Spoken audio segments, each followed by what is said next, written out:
हाय पे मेरा नाम आकाश है और आज के इस वीडियो में हम जो है वो सैमसंग A50 को जो है ना वो ग्लास चेंज करने की ट्रिक्स बताएंगे। बहुत सारे जो है एमुलेट डिस्प्ले जो होते हैं वो आसानी से खुलते नहीं है गाइज, उसमें से सैमसंग A50 भी है। तो आप कुछ इस तरीके से ब्लेड से आपको थोड़ा सा नोकी बनानी है। गैप क्रिएट करने के बाद आपको इस तरीके से जो है ना ओशिया शीट्स लेनी है और ये हल्का हल्का आपको पिंच करना है। यहाँ पे ही ज़्यादा चांसेस होता है उसके कटने का, क्योंकि ये जो नोच होता है इसके पीछे जो है वो कॉपर की प्लेटिंग होती है, वो प्लेटिंग जो है ना वो कट जाती है, नोच में प्रॉपर नहीं जाता। और इस फ़ोन के साथ भी वैसे ही कुछ हुआ है, क्योंकि पेपर अंदर नहीं जा रहा है। एक साइड से आप देखो तो आसानी से जा रहा है, तो यहाँ पे ना पीछे होल्स होते हैं, इन होल से आप जो है ना ये फैलकॉन जो है वो इंसर्ट करोगे। अब ये पेपर ये साइड में नहीं जा रहा है, क्यों? क्योंकि इसने कॉपर की प्लेट को ना यहाँ पे कट कर दिया है, एक अंदाज़ा हो गया है। तो मैं आपको पूरा वीडियो अगर आप देखोगे तो हम इसे खोलेंगे और वो कॉपर की प्लेट कटने से कुछ होता नहीं है गाइस। इस तरीके से आपको हल्का हल्का जो है वो स्लाइड करते रहना है, फैलकॉन इंसर्ट करना है, क्योंकि फैलकॉन से एमोलेड डिस्प्ले है तो ऐसे में कोई रिस्क नहीं होता है। वैसे अगर इसका कॉपर का प्लेट नहीं कटा होता मुझसे तो डैम श्योर कि काफ़ी अच्छे से और आसानी से ओपन हो जाता है। सेम इसी ट्रिक पे आपको खाली पेपर जो है वो स्लाइड करते रहना है और पीछे जो है ना आपको ये ध्यान देना है, जब आप नीचे पहुंच जाओगे तो आपको पीछे ध्यान देना है कि हाँ आप डिस्प्ले की स्ट्रिप तक पहुंच गए कि नहीं, क्योंकि अगर आप ऐसे पीछे नीचे तक चले जाओगे एकदम तो पीछे डिस्प्ले की स्ट्रिप को आप काट दोगे। तो ये आपको ध्यान में रखना होता है और इस तरीके से आपको जो है ना वो पूरा खोलना है। देखो अभी तक मैं स्ट्रिप के पास तक नहीं पहुंचा हूँ, तो इसीलिए अब मुझे यहाँ पे जो है ना वो दिख गई है मेरी स्ट्रिप।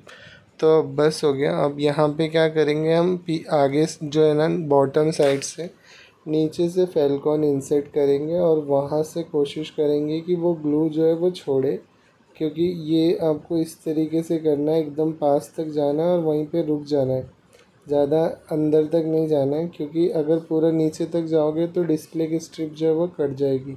तो यहीं पे हम रुक जाएंगे। अभी हम जो इसे खोलेंगे, देखिए पीछे से इस तरीके से आपको थोड़ा सा पिंच करना है और फैलकॉन इंसर्ट करना है, तो वो ग्लू थोड़ा सा बचा होता है ना तो वो छोड़ देता है। तो इस तरीके से आपको जो है, देखो आपने वीडियो देखी होगी, सबका अलग अलग तरीका है। अब मैं यहाँ पे आपको अपना तरीका बता रहा हूँ कि एमुलेट को किस तरीके से किस हिंट के साथ आप जो है वो खोल सकते हो, क्योंकि ये बेस्ट तरीका है। बाकी अगर आपके पास इससे अच्छा तरीका है तो मुझे कमेंट करना, मैं उसे भी अप्लाई करने की कोशिश करूँगा। वैसे भी मैं ओशिया उतना अच्छे से करता नहीं होगा, लेकिन फिर भी फ़ोन खोलने का अपना एक्सपीरियंस थोड़ा बहुत है, जिसके भी यहाँ पे मैं आपको वो टिप्स एंड ट्रिक्स जो है वो शेयर कर रहा हूँ। जैसे कि मैंने आपको पहले ही बताया था कि कॉपर कट गया है, तो ये देखो यहाँ पे जो है ना आपको देखने को मिल रहा है कि ये जो है कट चुका है। बाकी डिस्प्ले हमारा परफेक्ट चालू है, कोई प्रॉब्लम नहीं है, ठीक है। तो अब डिस्प्ले को सेपरेटर में सेपरेट करेंगे और एमुलेट को आप 110 तक भी हिट करो। मेरे हिसाब से मेरे पास जो है वो सनशाइन का है, तो मैं 95 पे मैंने शायद सेपरेट किया था। तो 95 110 तक आप जा सकते हो, कोई प्रॉब्लम नहीं होती एमुलेट में। अब यहाँ पे इसका जो ग्लू निकालना है वो सबसे बड़ा टास्क है, क्योंकि ग्लू जो है वो जल्दी निकलता नहीं है और ये डबल टेप, ये दोनों जो है ना वो बहुत बड़ा टास्क है। तो यहाँ पे मैं इंसर्ट कर लेता हूँ ये ग्लू रिमूवल जो है, ये मैंने यहाँ पे लगा दिया है, ठीक है। और ये जो है थोड़ा सा फुगा देगा, तो मैं इसे जो है ना ब्लेड से थोड़ा सा निकालने की कोशिश करता हूँ। देखो इस तरीके से आपको जो है ना रफ़ करेंगे तो ये काफ़ी मतलब एक तरीके से यूवी ग्लू है। तो अगर ये ओशिया शीट होती ना तो ये आसानी से निकलता, लेकिन अभी यूवी ग्लू है ये, तो इसीलिए जो है ना ये जल्दी निकलता नहीं है गाइज़। और यहाँ पे ना ये आप जब करोगे तो आपको ध्यान देना है कि कहीं पे भी आपका ब्लेड फंसना नहीं चाहिए, नहीं तो आप टच को काट दोगे, ठीक है। ऐसे ये करने की कोई ज़रूरत नहीं है, आप ऐसे हाथ से हल्का हल्का करोगे तो वो निकलेगा, लेकिन बहुत लंबा टाइम ले लेता है। यहाँ पे मेरे पास जो है वो मोटर भी है, मैं उससे जो है ना ग्लू रिमूव करके भी दिखाऊंगा आपको। देखो अभी जो है हम उसी का यूज़ करके जो है ना ग्लू रिमूव करेंगे यहाँ पे मोटर से जो है वो। तो ये देखो इस तरीके से इसका पीछे का जो स्ट्रिप है वो भी काफ़ी हार्ड है गाइस। तो पूरी कोशिश रहेगी कि डिस्प्ले को बचा के यहाँ पे देखो इस तरीके से आपको जो है ना इसका पूरा ग्लू जो है वो रिमूव कर लेना है। यहाँ पे मैं आपको दिखा रहा हूँ, ठीक है। इस तरीके से आपको ग्लू रिमूव करना है और जब वैसे भी जल्दी नहीं निकलता, ये बहुत टाइम ले लेता है। और ये इस तरीके से आपको पूरा साफ़ करना है।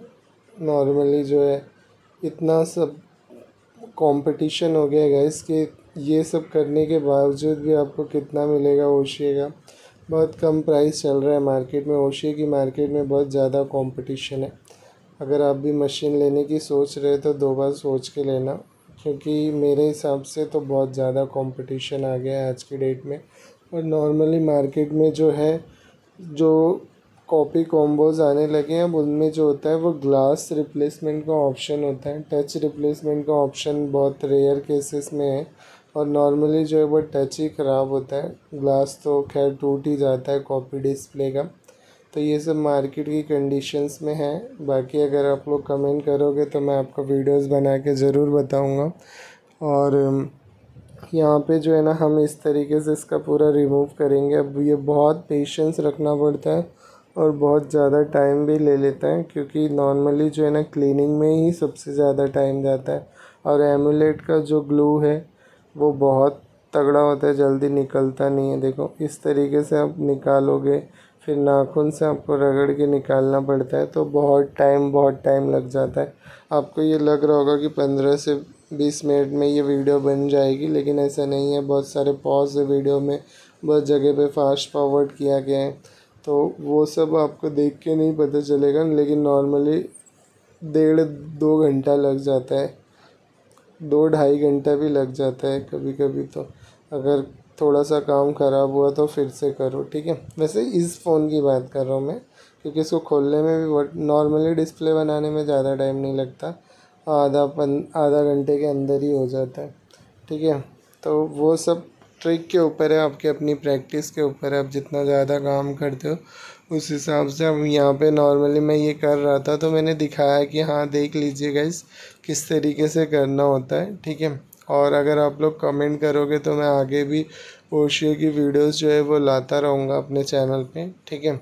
अभी यहाँ पे हम इस तरीके से आपको ये नाखून से रफ़ कर रहा हूँ गाइस। आप ये मत समझना कि फ़िंगर रगड़ रहा हूँ, क्योंकि फ़िंगर इतना फास्ट है तो आपको लग नहीं रहा होगा कि, लेकिन यहाँ पे हमें नाखून रगड़ना पड़ता है और वो नाखून भी बाद में जो है वो बहुत दुखता है जब आप इसे रगड़ रगड़ के निकालते हो तो, ठीक है।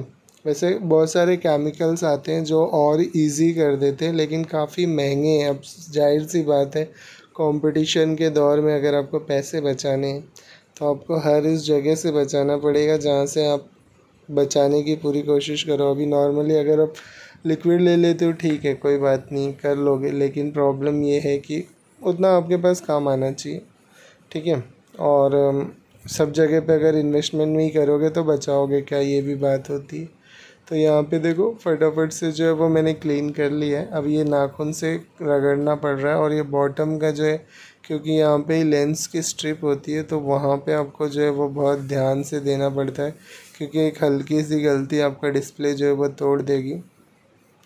बहुत सारे लोग ये सोच रहे होंगे कि मैंने पीछे की स्ट्रिप को अभी तक खोला क्यों नहीं है। गैस पीछे की स्ट्रिप जो है वो काफ़ी हार्ड है, तो इसीलिए मैंने अभी तक खोला नहीं है। मैं ये सोच रहा हूँ कि ऐसे ही, क्योंकि अगर मैंने खोल दिया और वो हिलेगी डुलेगी ना तो वो ब्रेक भी हो सकती है, इसीलिए मैं रिस्क नहीं लेना चाहता। तो मैंने अभी तक नहीं खोला है, ठीक है। मैं जब पंचिंग कर रहा था उस टाइम पे मैंने उसे खोला था, लेकिन अभी नहीं खोला है। तो यहाँ पे अगर आप देखोगे तो इस तरीके से जो है ना ये फटाफट से मैंने पूरा कर दिया है, ठीक है।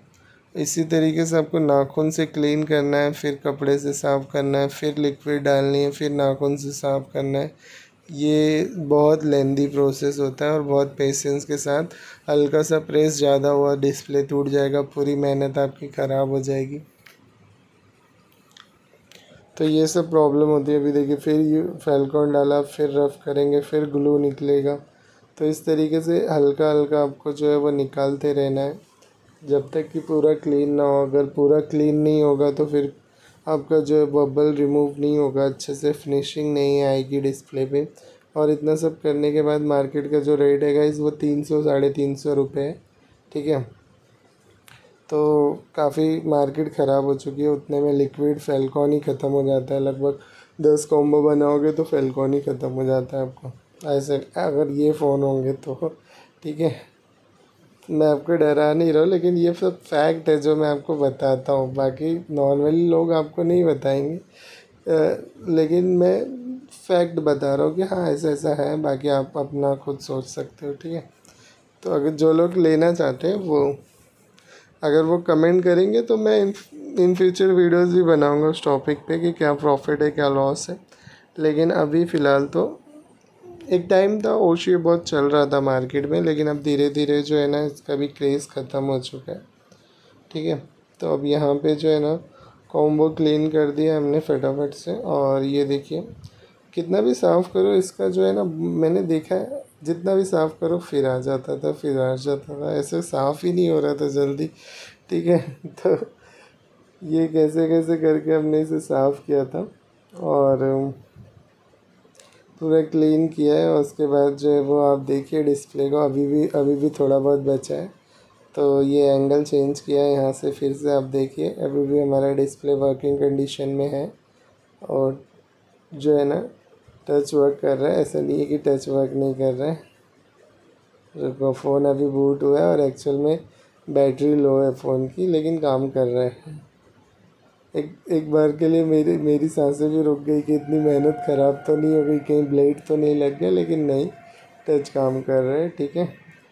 तो यहाँ पे जो है ना अभी और साफ़ करना बाकी है, क्योंकि मुझे थोड़ा सा डाउट हुआ इसलिए मैं डिस्प्ले को चेक करने के लिए आ गया कि हाँ, क्योंकि साफ़ करते टाइम हल्की सी आवाज़ आई थी कट करके, तो मुझे लगा गया।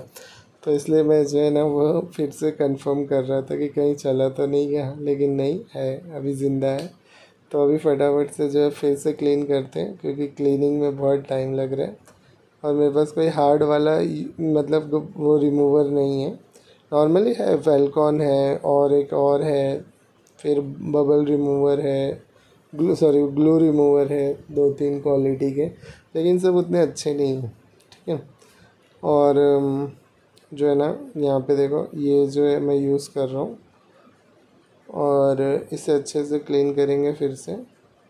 और पूरा नाखून से आपको रफ़ कर करके ना ग्लू निकालना है, क्योंकि नॉर्मली जब अगर कॉम्बो टूटा होता है और कस्टमर तुरंत करा लेता है ना तो उतना प्रॉब्लम नहीं होता, लेकिन जब धीरे धीरे करके बहुत टाइम तक यूज़ कर लेता है कस्टमर ना, तो अंदर के जो ग्लू होते हैं वो काफ़ी हार्ड हो जाते हैं। तो वो ज़्यादा दिन रुकने के बाद कराने से ना काफ़ी प्रॉब्लम आता है और वो जल्दी निकलता नहीं है। देखो यहाँ पे जो है नीचे लेंस है, अभी भी देखो यहाँ पे कितना लगा हुआ है, ठीक है। तो ये सब निकालना है हमें, और निकालने के बाद जो है देखो यहाँ पे फटाफट से क्लीन करना है। फिर ये ब्लेड से ना जब भी आप कर रहे होगे गैस तो आपको देखना है, ध्यान देना है, नहीं तो कहीं अगर ब्लेड आपका फंसा तो ऊपर की जो लेयर है वो टच की है और टच आपका जगह पे जो है वो ख़राब हो जाएगा, ठीक है। तो यहाँ पे हमने ना गाइस आपको क्लीनिंग तक का ही प्रोसेस दिखाया है, पंचिंग और उसके आगे की वीडियो में शूट नहीं कर पाया, लेकिन क्लीन हो चुका है। यहाँ पे अगर आप देखो तो क्लीन हो चुका है, और ग्लास भी मैं यहाँ पे ही चिपका देता हूँ, लेकिन उसके बाद पंचिंग की वीडियो शूट नहीं होती है, क्लिप जो है वो डिलीट हो गई, तो मतलब शूट ही नहीं हुई एक तरीके से क्लिप। और फिर मेरे ध्यान से हट गया और मैंने फटाफट से फ़ोन को जो है वो रेडी कर दिया। लेकिन यहाँ तक अगर आपने वो वीडियो देखा होगा तो प्लीज़ लाइक करना, चैनल को अभी तक सब्सक्राइब नहीं किया तो mobile repairing tips and tricks के लिए जो है वो सब्सक्राइब कर लो। जैसा कि मैं आपको हरदम बोलता हूँ कि मेरी हर वीडियो से आप कुछ ना कुछ ज़रूर समझ पाओगे, तो इस वीडियो से भी आपने कुछ ना कुछ ज़रूर समझा होगा, ठीक है। तो मैं मिलता हूँ आपको अगले किसी नए वीडियो में नए टॉपिक के साथ, तब तक के लिए थैंक यू वेरी मच।